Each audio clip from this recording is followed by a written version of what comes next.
On va prêcher un passage que j'aime beaucoup, moi, et que tout le monde connaît certainement, mais c'est vraiment... C'est dans Juge 6. Juge 6. Alors le livre des Juges, donc c'est très particulier, hein, c'est une période de temps juste après qu'Israël a pris le territoire, Josué, hein. Et le livre des Juges, c'est un peu des hauts et des bas, hein. Et en Juge 6, par exemple, ça commence: les enfants d'Israël firent ce qui déplaît à l'Éternel. Et beaucoup d'endroits dans Juge, c'est ça, hein, ils firent, voilà. Et c'est un peu nous aussi des fois, on va en avant, on va dans nos vies, et parfois on dévie aussi, on fait ce qui déplaît à l'Éternel. Heureusement Dieu est bon avec nous, heureusement Dieu est gracieux avec nous, et puis le pardon existe. Mais enfin voilà, je dis juste ça, c'est parce que si c'est dans la parole de Dieu, c'est pour nous expliquer que ça nous arrive aussi parfois de déplaire à Dieu, hein, de ne pas marcher dans les voies de Dieu. Mais en tout cas ici c'est particulier dans le livre des Juges. Et puis on voit aussi un schéma aussi, un cercle si on veut. Il y a Dieu puisqu'on sait que Dieu ne nous viole pas, c'est-à-dire que, ok, tu veux faire ta vie, fais ta vie. Hein, tu veux déplaire, alors Dieu, il est dit ici qu'il les livrera à Madian, mais en fait Dieu a permis simplement que Madian puisse attaquer et embêter Israël.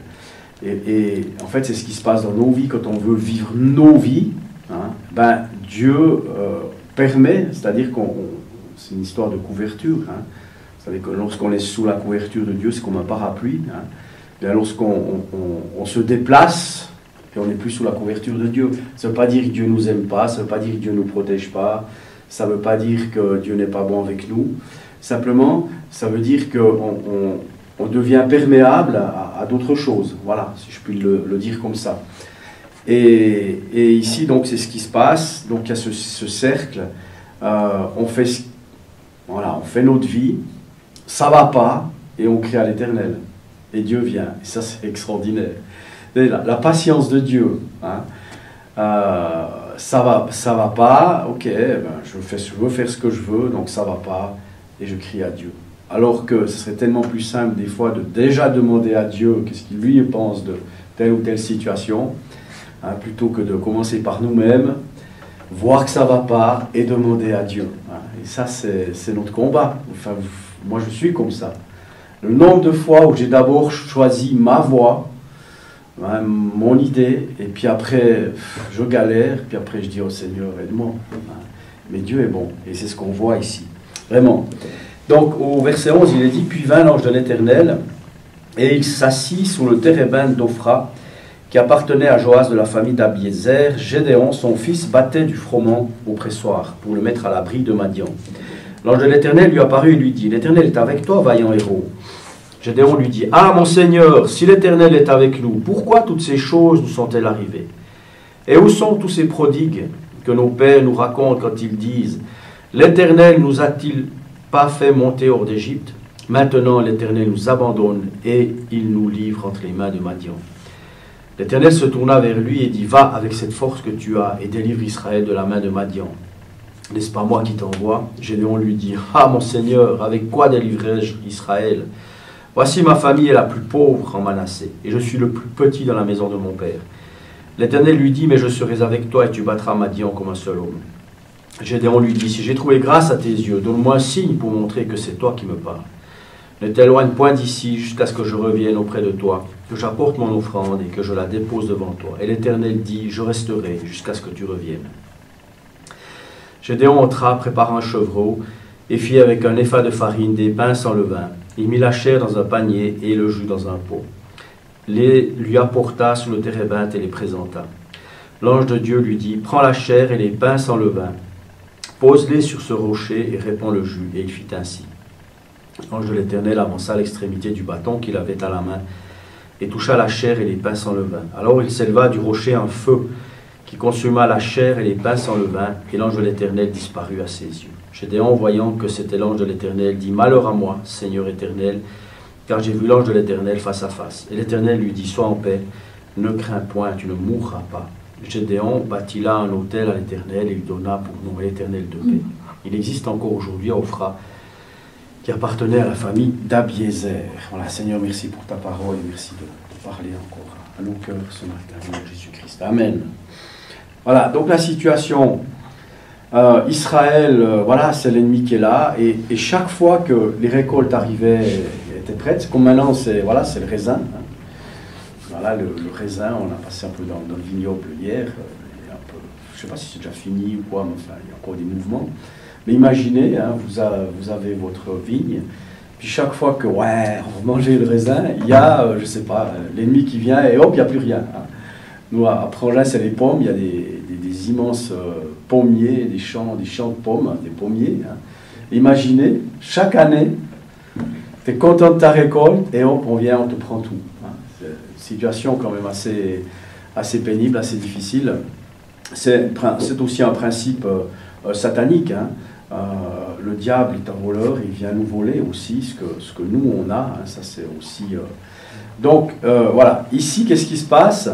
Donc chaque année, c'est la catastrophe. Et donc Gédéon a une idée extraordinaire, hein, parce que Gédéon il va se cacher dans sa petite caverne, un petit pressoir, hein, une petite grotte pressoir.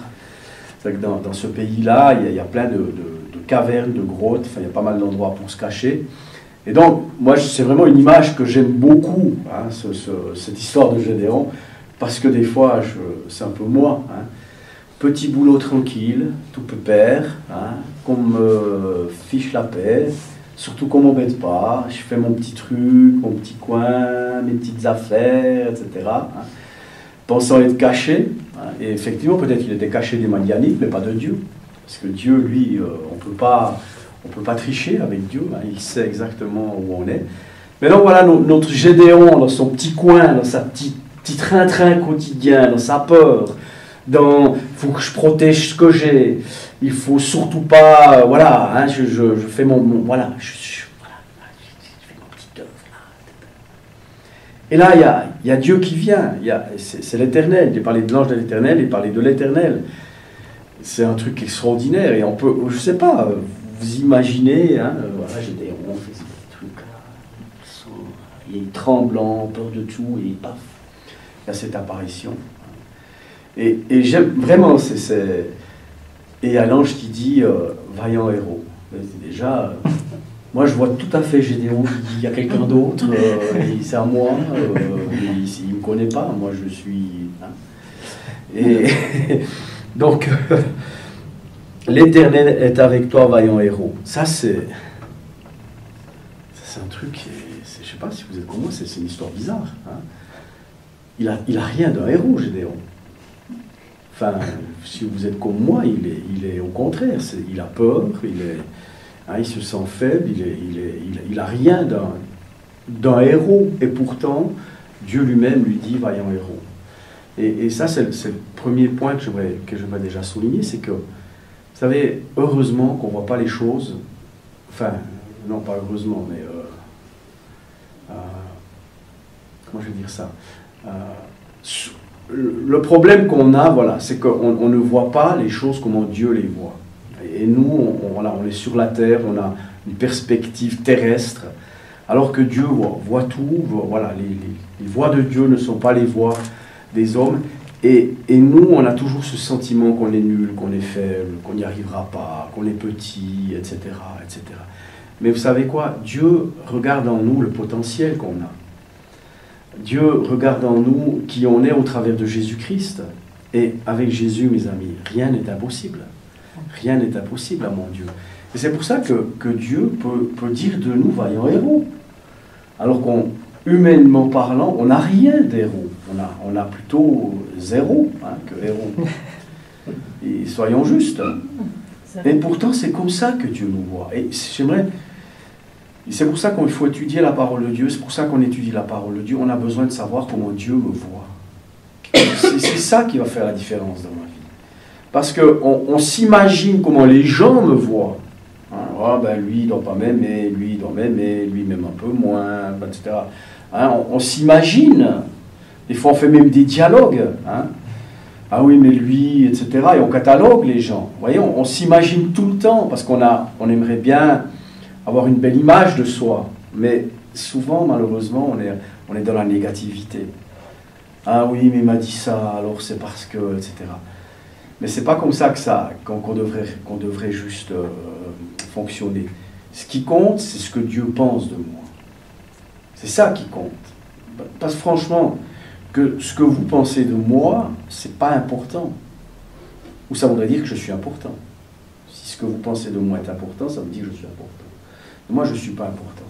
Et donc, ce qui compte réellement dans la vie d'un chrétien, et c'est ça qui est difficile parfois, c'est de réaliser ce que Dieu pense de moi. Qu'est-ce que Dieu dit de moi? Et ce matin, Dieu dit vaillant héros à chacun d'entre nous, mes amis. Pas seulement Gédéon. On est tous des héros devant Dieu et des vaillants héros. Et c'est vraiment comme ça que Dieu nous voit. La preuve, c'est qu'il n'a pas hésité à donner son Fils Jésus-Christ pour chacun d'entre nous. La preuve, c'est qu'il nous voit aussi purs, par exemple. On est purs. Il nous voit saints. Ah, ouais, mais ça c'est des choses, si je dis maintenant, Dieu vous voit saint, vous allez tous dire oui, amen. Oui, parce que théologiquement, on le sait, etc. Mais quand je vous dis vaillant héros, vous dites, ah, alors là, attends, faut pas pousser, hein. Moi, je veux bien savoir que je suis pur, que je suis saint, mais un vaillant héros, c'est... Voilà. C'est un peu Gédéon. Hein. Vaillant héros, moi, c'était sûr. Et je trouve ça extraordinaire.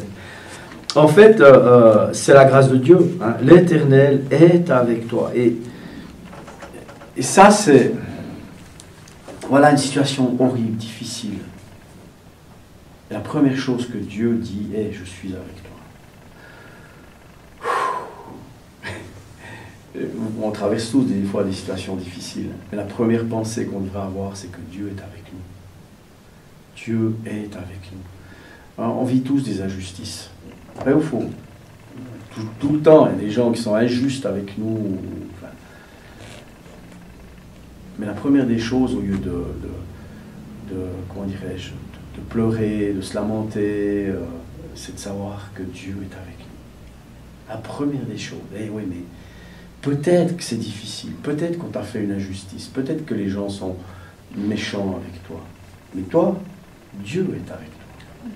Dieu est avec toi. Et ça, mes amis, je pensais ce matin à ça, Dieu avec nous. Je pensais par rapport aux autres religions. Mais il n'y a aucune autre religion où Dieu est en nous. Allah n'est pas dans les musulmans. Bouddha n'est pas dans les bouddhistes. Confucius n'est pas dans tout ce qu'on voulait, mais ce n'est pas une religion. Mais comprenez ce que je vous dis? Nous, Dieu est en nous. C'est quand même extraordinaire. Donc, on a Dieu en nous. Et la première chose ici qui est rappelée à Gédéon dans cette situation, c'est tu es un vaillant héros. Ça veut dire que tu es quelqu'un.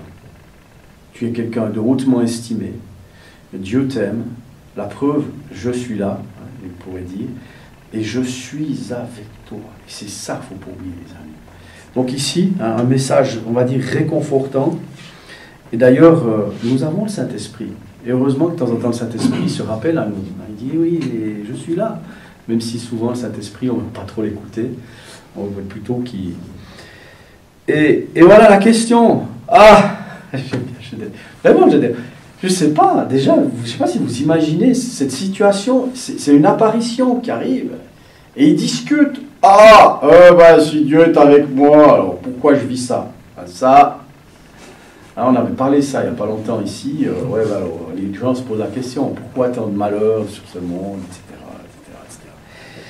Et pourquoi hein, pourquoi ouais, Dieu est avec moi, tiens, mon œil. Moi, je ne sais pas si je pourrais parler comme ça à Dieu, quoi. Mais franchement, on est comme ça. Dieu, il nous dit, hey, t'es un vaillant héros. Dieu, regarde qui je suis. Je suis avec toi. Oui, tu es avec moi, mais bon, c'est de la théologie, ça. Hein? Parce que dans ce que je vis, tu es vraiment avec moi, etc. Et donc, voilà ce qu'il dit, lui. Mais savez quoi? Dieu ne nous rejette jamais. Même si parfois on a l'impression qu'il n'est pas là, même si parfois on a l'impression qu'on se dit même est-ce que tu existes? Je ne sais pas si vous est déjà arrivé, des fois vous dites mais est-ce que Dieu était là cette semaine? Est-ce que Dieu était à mes côtés?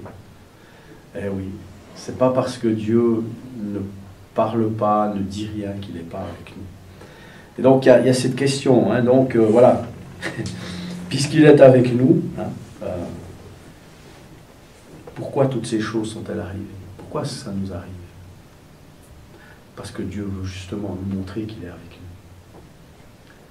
nous. Et Dieu est un Dieu jaloux. Dieu veut une relation avec nous. Dieu veut qu'on fasse des choses ensemble. Et quand on s'éloigne, eh ben on s'éloigne de lui. Et donc, Dieu veut nous ramener à lui. Et il permet des fois des situations difficiles.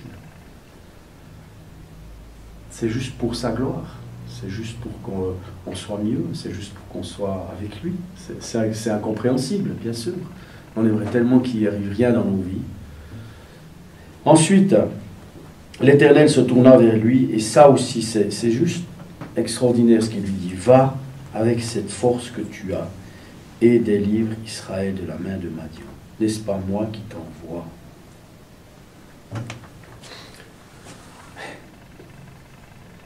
Est-ce que Gédéon a de la force là? Il est dans sa caverne, il fait faire ses petites affaires tout seul, surtout pas qu'on le voit, parce que si on le voit, ce sera fini. Et Dieu vient et dit, mais va avec ce que tu as. Va avec ce que tu as. Wow. Souvent, j'ai raconté cette histoire, peut-être je l'ai déjà dit ici aussi, mais quand on était convertis, je me convertis, des fois on avait des discussions avec ma femme, et on parlait, il y avait notre fils qui était là à la table, et on parlait du miracle de Jésus avec les pains et les poissons. Et on avait eu un grand débat théologique avec ma femme. Je ne sais plus comment c'était. Et tout d'un coup, il y a mon fils, peut-être 4 ans, je ne sais plus, 4-5 ans, qui dit n'empêche, si le petit garçon n'était pas là, Jésus n'aurait rien pu faire. Bon, bien sûr, il aurait pu faire, mais il avait juste besoin d'un petit garçon, de quelques pains et de quelques poissons. C'était pas grand-chose. Mais Dieu a fait un miracle avec ça. C'était pas grand-chose, franchement.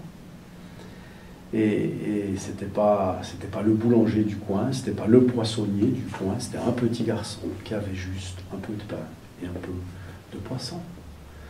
Eh bien, ça suffit pour Dieu. Est-ce que quand Dieu dit va avec la force que tu as, c'est plutôt, on pourrait presque dire, mais écoute, juste aie de la bonne volonté. Parce que c'est ça que Dieu cherche. C'est qu'on ait la bonne volonté. C'est qu'on ait envie. C'est pas qu'on y arrive. C'est pas qu'on puisse le faire. C'est pas qu'on déplace des montagnes. Non, c'est qu'on ait envie de le faire. C'est qu'on ait envie de déplacer des montagnes. C'est qu'on est disponible à l'œuvre du Seigneur. Seigneur, vas-y, fais ce que tu veux avec moi. C'est juste ça. C'est pas ok, ouais, mais dans ce Seigneur, fais ce que tu veux avec moi, ben, ouais, moi je suis rien. Ouais, mais et alors? Dieu peut faire des choses avec rien. Au début, il n'y avait rien. Hein, c'était le néant, et Dieu a dit. Et le monde a été créé. Donc peut-être, moi, vous pouvez vous dire, ouais, mais nous, on n'est rien, on est insignifiant, etc. Mais je vais vous dire quelque chose qui va vous choquer, peut-être, mais Dieu s'en fiche. Si Dieu avait attendu qu'on soit tous très très forts, très très beaux, très très intelligents, tous très riches pour faire quelque chose, peut-être qu'on ne serait pas là, puis le christianisme n'existerait plus. Donc Dieu se contente de qui on est. Mais ce que Dieu cherche avant tout, c'est qu'on soit disponible. Ça, c'est important dans la vie chrétienne. C'est pas de faire quelque chose qui compte, c'est d'être disponible pour Dieu. Et Dieu peut m'utiliser. Et Dieu va m'utiliser. La preuve est, Gédéon, avec la force que tu as, tout petit, tout malingre, etc., etc., tu vas aller mettre Madian à la porte. Madian, en parenthèse, il se cachait de lui et il faisait son petit froment, son petit truc dans son machin. Voyez le truc? Qu'est-ce qui a changé entre Gédéon? Rien, juste, et on le voit après, c'est que Gédéon se rend disponible. Ok, voilà, c'est ça la clé dans la vie chrétienne. C'est pas de faire quelque chose, c'est d'être disponible à faire quelque chose. Je crois que c'est important à capter. Alors, ça ne veut pas dire que, bon, ben, je suis prêt à faire quelque chose pour Dieu, et puis j'attends. Non, hein, la Bible dit que tout ce que ta main trouve à faire, fais-le. Hein. Et c'est quand tu vas faire ces choses-là que tu t'apercevras que tu es dans l'œuvre de Dieu. Pour ça, des fois, on se creuse la tête pour faire qu'est-ce que je dois faire pour Dieu. Mais fais déjà ce qu'il y a devant toi. Puis d'un coup, hop, tu t'aperçois que, formidable. Vous comprenez ce que je veux dire? Dieu cherche juste une bonne volonté. Voilà, tu veux être avec moi? Oui, ok, super, amen. Et donc, il l'envoie. Hein. Et là, bien sûr, les excuses, souvent on est comme ça. Ah, mon Seigneur, avec quoi délivrerai-je Israël? Hein? Voici ma famille est la plus pauvre, et je suis le plus petit. Voilà les excuses. Les excuses, c'est Moïse. Ah, Seigneur, je ne sais pas parler. C'est non, mais envoie-en un autre, c'est mieux. Pourquoi moi? Pourquoi lui? Etc. Ah oui, il a un grand ministère. Ah, mais c'est bien, formidable, etc. Ah, il vit par la foi, c'est bien. Moi, je ne pourrais pas. Padali, padala, tadala. Oui, mes amis. On est qualifiés pour Dieu, mes amis. Tous. Tous. Je l'ai dit tout à l'heure, on est tous des Gédéons en puissance. On est tous qualifiés pour Dieu. On a tous quelque chose. Parce que ça s'appelle le corps de Christ. On a tous quelque chose à apporter. Tous qualifiés. On est tous des joueurs. C'est pas comme ceux qui disent... comment cette histoire je suis végétarien, mais je pratique pas. Hein, qui disent, voilà. Mais non, t'es chrétien, t'es dans l'équipe, quoi. Tu joues. T'es pas sur le banc des remplaçants. T'es là prêt à... Et ça, il faut comprendre, mes amis. Il faut comprendre. Et donc, on a des excuses. Ben oui, on a tous des excuses. Oh là là. Des montagnes d'excuses. Mais vous croyez que Dieu ne les connaît pas, ces excuses? Et j'aime parce que Dieu, il répond même pas à ça. Hein. Il lui dit, ah mais moi je suis avec toi. Ah. Oui, mais moi j'ai rien, je suis pauvre, je suis faible. Oui, mais moi je suis avec toi. Et c'est Dieu qui est avec nous. C'est le Dieu qui a créé l'univers. C'est ce Dieu qui m'a créé. C'est lui qui est avec moi. C'est celui qui est plus grand que celui qui est dans le monde, qui est en moi. C'est pas rien. Alors, c'est vrai qu'on peut avoir 1 milliard d'excuses. Ouais, mais Dieu est avec toi. Voilà comment Dieu balaye nos excuses. Ouais, mais moi, je suis avec toi. Et c'est ce qu'il dit à Gédéon. Et c'est ce qu'il a dit à Moïse. Hein, mais vas-y, avec Moïse aussi, hein, j'ai ton bâton, le serpent, enfin... Voilà, il n'y a pas d'excuse, mes amis, parce que Dieu est avec nous. Et si Dieu est avec nous, qui sera contre nous? Si Dieu est pour nous, qui sera contre nous? Ça, c'est juste extraordinaire. Mais il y a un truc qui est dingue dans cette histoire, c'est que, si on y réfléchit bien, l'Éternel lui dit, mais je serai avec toi et tu battras Madian comme un seul homme. Gédéon lui dit, si j'ai trouvé grâce à tes yeux, donne-moi un signe pour montrer que c'est toi qui me parles. Ne t'éloigne point d'ici jusqu'à ce que je revienne. Moi, ça, c'est aussi un truc qui me... Je ne sais pas si ça vous choque pas un petit peu dans le texte, mais... Dieu est là, hein, c'est l'Éternel, il est identifié ici, hein, il est dit... l'Éternel nous abandonne, après l'Éternel lui dit, mais je serai avec toi. Hein, donc voilà, il parle avec l'Éternel. C'est Dieu qui est là. Et Gédéon lui dit, attends voir un moment, bouge pas Dieu. J'arrive. C'est pas la patience de notre papa du ciel. Franchement, posez-vous la question. Allez, la porte, quelqu'un frappe, toc toc toc, on ouvre, c'est l'Éternel qui est là. Dites, waouh, attends un moment. Je vais vite à la Migros, on va acheter quelque chose à manger parce qu'on va faire la fête. Vous voyez le truc? C'est quand même extraordinaire ce qui se passe là. Et attends un moment. Attends un moment. Tu sais, je vais préparer quelque chose. Je veux un signe, mais attends un moment. Et ce qui est extraordinaire, bon, ça c'est pas forcément extraordinaire qu'ils disent ça, mais ce qui est extraordinaire, c'est que Dieu dit, oui, je vais attendre. Dieu attend qu'on soit prêt, mes amis, aussi. C'est ça qui est extraordinaire. Dieu attend qu'on soit prêt. Gédéon, il n'était pas tout à fait prêt. Il fallait encore faire des petits trucs, des petits machins, un signe, voilà, je veux un signe. Voilà, je comprends ce que tu me dis, Dieu, oui, je comprends, je suis un vaillant héros, tu es avec moi, etc. Ok, j'ai plus d'excuses, mais bon, j'ai encore un petit signe, donc si tu veux bien encore attendre un petit moment pour que je sois sûr que c'est bien ma mission, mon appel, etc. Et Dieu dit, ok, j'attends. C'est quand même extraordinaire. Pour ça aussi, vous savez, des fois on a l'impression que bon, ben moi j'ai tout raté, j'ai loupé mon appel. Mais Dieu attend. Dieu attend. Vous savez, l'appel de Dieu est irrévocable. L'appel de Dieu est irrévocable. Si Dieu appelle, il appelle, point.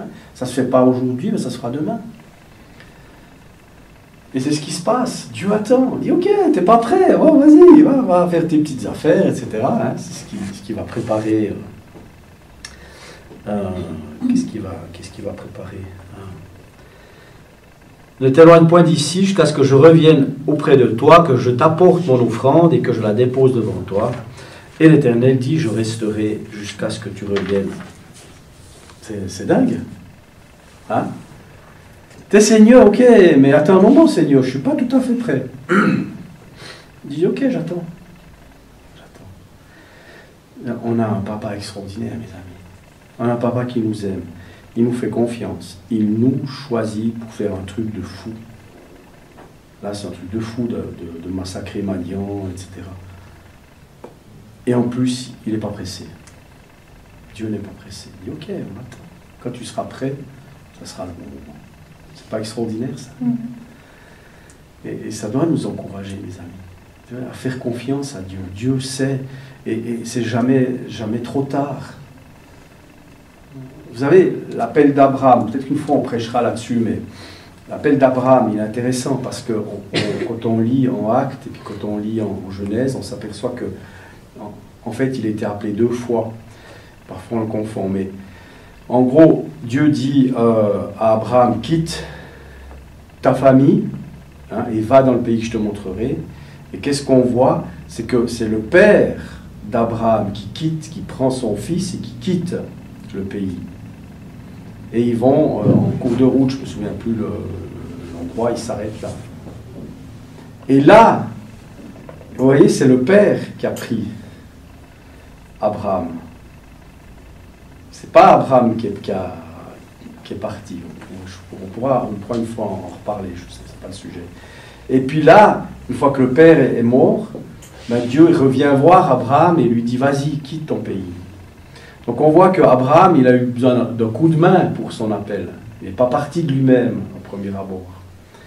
Eh ben, des fois, nous aussi, Dieu nous appelle et puis parfois, ben, on a manqué le train. Oh mince, c'est pas grave, il y en a un autre. Vous voyez ce que je veux dire? Dieu est bon avec nous, mes amis. Et ne croyez pas que moi, j'ai quelqu'un dans ma famille, il a 55 ans, il a dit, il n'est pas croyant, il a dit, bon voilà, moi, maintenant je peux mourir, j'ai fait ce que j'avais à faire. Mince, à 55 ans, il était malade ou quoi? Hein? Bon, forcément, il n'a pas d'espérance, il n'a pas Christ, il n'a rien. Mais des fois, nous, en tant que chrétiens, on peut avoir ce même état d'esprit. Oui, bon, ben moi, c'est dans l'église, au fond, je fais mon petit boulot tranquille, on me fout la paix. Surtout qu'on ne vienne pas me le voler, hein, mon petit boulot, je ne sais pas. Mais il y a des gens comme ça dans les églises. Hein. Il y a même des pasteurs, ils ont peur qu'on leur prenne. Il y a des pasteurs dans certaines églises, il ne faut surtout pas qu'il y ait d'autres pasteurs qui se lèvent dans l'église, parce que s'il y a des autres pasteurs qui se lèvent dans l'église, ils risqueraient de prendre ma place. Hein. Il y en a beaucoup qui pensent comme ça, donc c'est absolument faux. Merci Seigneur s'il y a des pasteurs, puis plus il y a de pasteurs dans une église, tant mieux, parce que ça peut aller plus loin, etc. Mais il y a des gens qui ont peur. Vous savez, ils ont peur voilà, ça c'est à moi, et mon ministère, c'est le mien, etc. Et puis voilà. Et puis après, tu t'aperçois, mince, mais j'aurais pu faire autre chose, etc. Ouais, mais c'est pas grave, c'est le temps maintenant. Si c'était pas le temps avant, maintenant tu peux faire quelque chose. Il n'y a pas de temps, il n'y a pas de temps parfait. Moi, je sais qu'à 18 ans, je pense à 18 ans, Dieu m'a parlé. J'étais invité dans une réunion d'évangéliques. Et je me souviens parfaitement. Je suis allé, et j'ai dit c'est n'importe quoi ces gens, etc. Et à 33 ans, je me suis converti. Et des fois, quand je repense à ces histoires, je me dis, mais t'étais vraiment, je ne vais pas dire dans le texte, mais t'étais un peu insensé, on va dire, hein, d'avoir refusé cette offre. Parce que c'est vrai, à 18 ans, si je m'étais converti, j'aurais pu faire tout de suite des études de théologie, j'aurais pas dû, machin, etc. Ouais, mais j'aurais peut-être pas connu ma femme, j'aurais peut-être pas eu une fille formidable, un fils formidable. Enfin, vous voyez ce que je veux dire. Mais c'était pas trop tard, à 33 ans. Puis après, tu dis, ben, merci Seigneur. Parce que quand Dieu a mis la main sur nous, il ne nous lâche pas.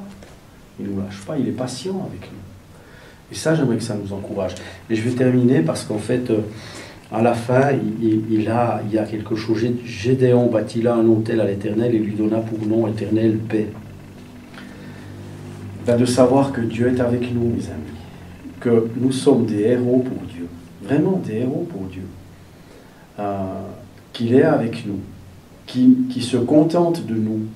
Qu'il est prêt à faire avec ce qu'on veut bien lui donner. Eh bien, il y a une paix extraordinaire. Ça s'appelle la paix de Dieu. Et je suis en paix. Je suis en paix parce que je sais que Dieu est avec moi. Je suis en paix parce que Dieu a un projet, puisqu'il me dit vaillant héros. Le projet de Dieu dans Gédéon, c'est vaillant héros. Héros de la foi d'ailleurs. Et nous sommes tous des héros de la foi. Et en plus, Dieu se contente de ce qu'on a. Waouh! Seigneur, tu veux pas que je sois plus... Non, ça va. Mais Seigneur, tu veux pas que j'ai encore plus de... Non, ça va.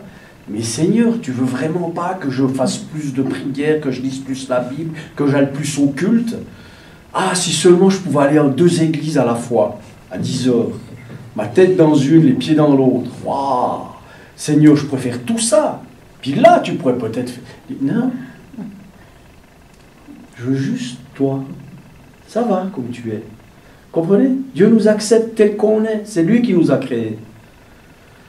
S'il avait attendu qu'on soit parfait, et pourtant on est parfait en lui. C'est un truc de malade cette histoire.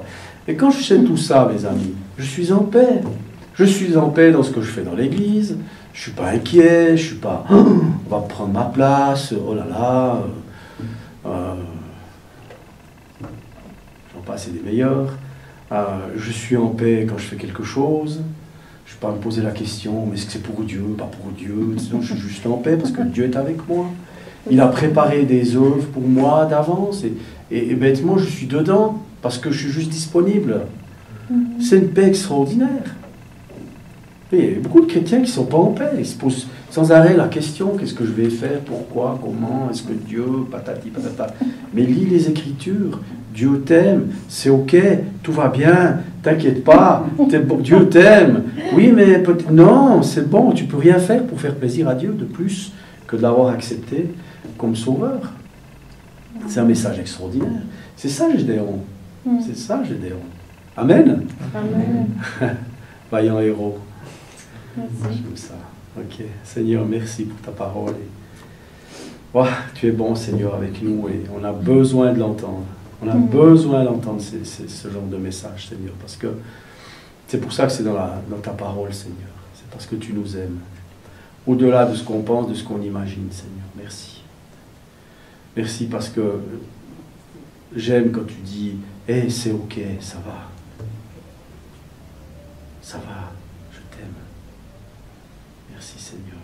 Tu es tellement bon avec nous. Ouais, Jésus. De bénir ton nom encore ce matin. Au nom de Jésus-Christ. Amen.